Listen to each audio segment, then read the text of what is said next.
hakkında konstitusiya aktının qəbul olunduğu gün müraciət eləmək istəyirdim. Çünki bu gün bizim üçün simvolik əhəmiyyət daşıyır və həmin konstitusiya aktının qəbul olunmasında biz şəxsən iştirak etmişik və həmin gün çox təəssüf ki, Azərbaycan hakimiyyəti ölkədə elan olunmamış fövqəladə vəziyyət və elan olunmamış senzur elan etdi və bizim sizinlə canlı görüşümüzə imkan vermədi. Bu gün Azərbaycanda hakimiyyət daxili ciddi siyasi böhran yaşanır.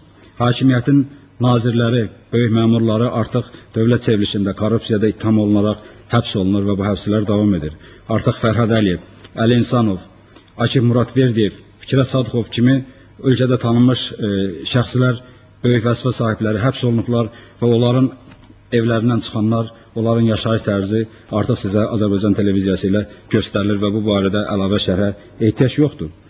Və bundan əlavə Azərbaycanın digər nazirləri izahat alınır. Səfər Əbiyev, Ramil Yusubov, Məhrəm Əliyev, Əli Nağıyev və eləcə də digər nazirlərdən izahat tələb olunur. Bura Misir Mərdanovu da əlavə eləmiyorlar. Mən hələ birinci şəxsləri nəzərdə tuturam. Bu gün artıq 100-ə qədər həbs olunan var və Azərbaycanda daxili siyasi böhran dərinləşməkdə davam edir. Bu gün artıq burada elan olunduğu kimi bizə məlumat daxil olub ki, Eldar Salayev həbs olunubdur. Və bu artıq Azərbaycanda repressiyanın son həddə çatdığını göstərir. Azərbaycanın görkəmli bir ziyalısının, elm xadiminin, Azərbaycan Elmlər Akademiyasının keçmiş prezidentinin həbsi ölkədə seçki qabağı vəziyyətin nə səviyyədə olduğunu göstərir və mənə elə gəlir ki, artıq şərhə ehtiyac yoxdur. Mən bu gün vəzifədə olan hələ həbs olunmamış digər vəzifəli şəxslərə müraciət etmək istəyirəm. Məyər siz hamınız bu faciənin öz şəxsi evinizə daxil olmasını mı gözləyirsiniz?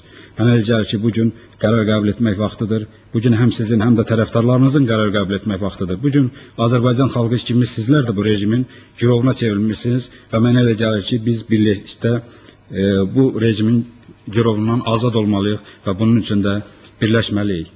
Bugün təkcə Azərbaycanda daxili siyasi böhran yaşanmır, eyni zamanda Azərbaycan ətrafında, Azərbaycan xarici siyasətində böhran yaşanır. Bugün Azərbaycanın daxili siyasətində daha çox Lebedev, Ruşaylo, Vasili Sergeyeviç müəyyən edir. Gleb Pavlovskinin Politexnoloq qrupu müəyyən edir və bugün İlham Əliyevə onlar tövsiyə hazırlayırlar, Ramiz Mehdi vasitəsilə çatdırırlar. Bugün Azərbaycanda qarşıdurma yaratmaq istəyirlər və qarşıdurma istiqamətində addımlar, Azərbaycan siyasi rəhbərliyinə addımlar atmağa təhrik edirlər.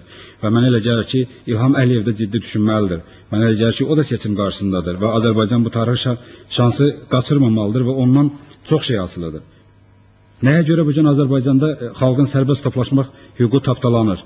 Nəyə görə İlham Əliyev öz xalqı ilə, demokratik qüvvələrlə siyasi diyaloqa getmir? Mənə elə gəlir ki, Rusiyanın çalışdığı Azərbaycan rəhbərliyini bir tərəfdən öz xalqı ilə düşmən etmək, qarşıdurmaya sürükləmək, digər tərəfdən də demokratik dünya birliyi ilə münasibətləri korlamaqdan ibarətdir, gərginləşdirməkdən ibarətdir.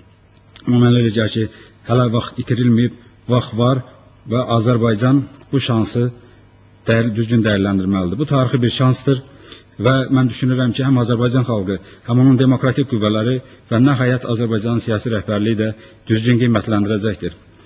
Əziz həmvətənlər, hörmətli seçicilər, mənə elə gəlir ki, siz öz seçiminizi edibsiniz və azadlıq blokuna səs verəcəksiniz və mən sizə sonunda bir elanı vermək istəyirəm. Sabah azadlıq blokunun liderləri saat 14'te Goranboy rayonunda olacaqlar, sizinlə görüşəcəklər və nəhayət 17'de Gəncədə olacaqlar.